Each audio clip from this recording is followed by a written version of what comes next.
Máte radi grécku mytológiu? Je plná zaujímavých príbehov o starých bohoch, polobohoch, vystupujú v nej fascinujúce mýtické bytosti a hrdinovia obdarení úžasnými schopnosťami. Známy je napríklad Prométeus, ktorý priniesol ľuďom oheň. Teda lepšie povedané, ukradol ho z paláca najvyššieho boha, ktorým bol Zeus. Ten sa veľmi nahneval a dal Prométea prikovať ku skale. Počkať, Prométea či Prométeusa? Ako to vlastne je s tými starovekými menami? Ako sa skloňujú?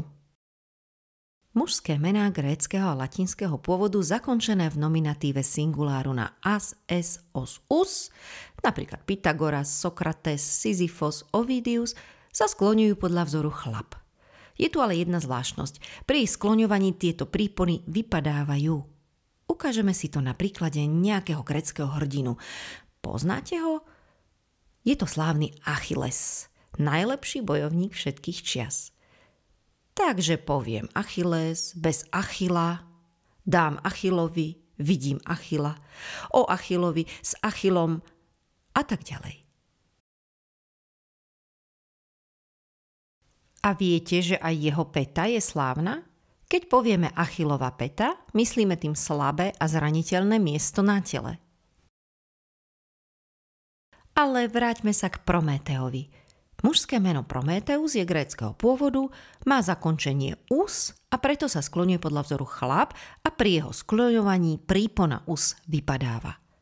Kto čo? Prométeus. Bez Prométea. Nie Prométeusa. Dám Prométeovi. Vidím Prométea, o Prométeovi s Prométeom. Skúste teraz vyskloňovať meno Sisyphos. Kto čo? Sisyphos. Bez Sisyfa. Dám Sisyfovi. Vidím Sisyfa. O Sisyfovi. So Sisyfom. A je to. Nebola to Sisyfovská práca. Bohovia totiž Sisyfa, nie Sisyfosa, potrestali tak, že musí stále valiť obrovský kameň na vysokú strmú horu. Keď sa už zdá, že je skala na vrchole, za každým spadne a Sisyfos musí začať odznova. Preto, keď povieme Sisyfovská práca, myslíme tým dlhú a ťažkú prácu, ktorá neprináša výsledok. Je márna.